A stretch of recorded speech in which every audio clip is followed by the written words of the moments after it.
വൈകി ഓടുന്ന ട്രെയിനുകൾ നമുക്ക് പുതുമയുള്ള കാര്യമല്ല.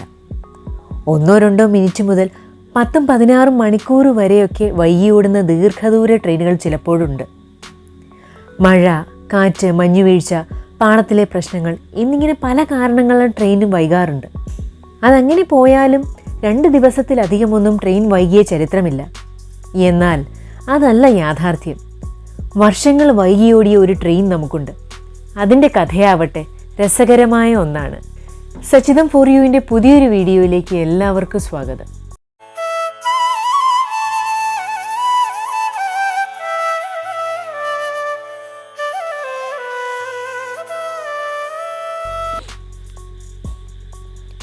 സ്റ്റേഷനിൽ നിന്ന് യാത്ര പുറപ്പെട്ട് മണിക്കൂറുകളും ദിവസങ്ങളും ആഴ്ചകളും മാസങ്ങളുമല്ല, വർഷങ്ങൾ വേണ്ടി വന്ന ഒരു ട്രെയിൻ നമ്മുടെ ഇന്ത്യൻ റെയിൽവേയിലുണ്ട്.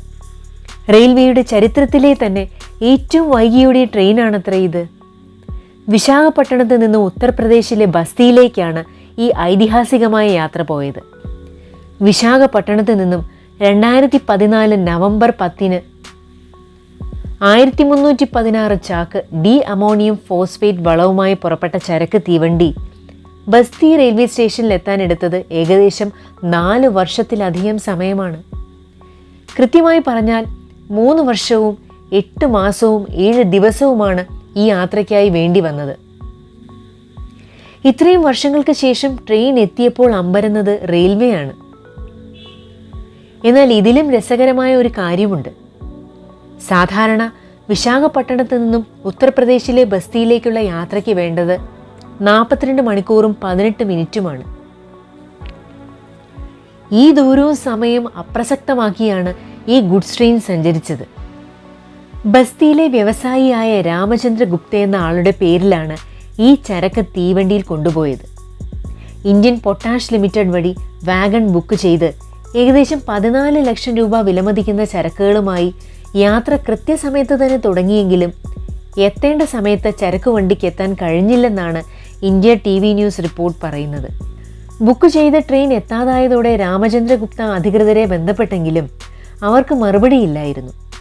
പലതവണ നേരിട്ടും അല്ലാതെയും പരാതികൾ നൽകുകയും ചെന്ന് കാണുകയും ഒക്കെ ചെയ്തെങ്കിലും ചരക്കും ട്രെയിനും എവിടെ പോയി എന്നതിന് മാത്രം ഉത്തരം കിട്ടിയില്ല. പിന്നീടാണ് ട്രെയിൻ വഴിമധ്യേ കാണാതായി എന്ന വിവരം കിട്ടുന്നത്.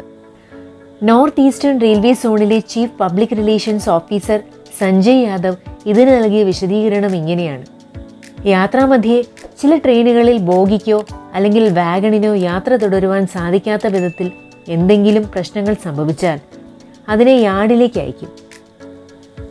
രാമചന്ദ്ര ഗുപ്തയുടെ ചരക്ക് ട്രെയിനിൻ്റെ കാര്യത്തിലും ഇത് സംഭവിച്ചിരിക്കാനാണ് സാധ്യതയെന്നാണ് ഇദ്ദേഹം പറയുന്നത്.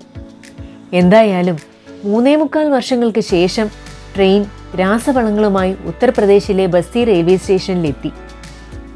എന്നാൽ ഇത്രയും വർഷം എവിടെ പോയി എന്നോ എന്തുകൊണ്ട് താമസിച്ചുവെന്നോ ഇതിനിടയിൽ എന്തൊക്കെ സംഭവിച്ചുവെന്നോ ചോദ്യത്തിന് ഇതുവരെ ഉത്തരം കിട്ടിയിട്ടില്ല. ഇത്രയും കാലതാമസം വന്നതോടെ ആ വളവും ഉപയോഗിക്കാൻ സാധിക്കാതെയായി.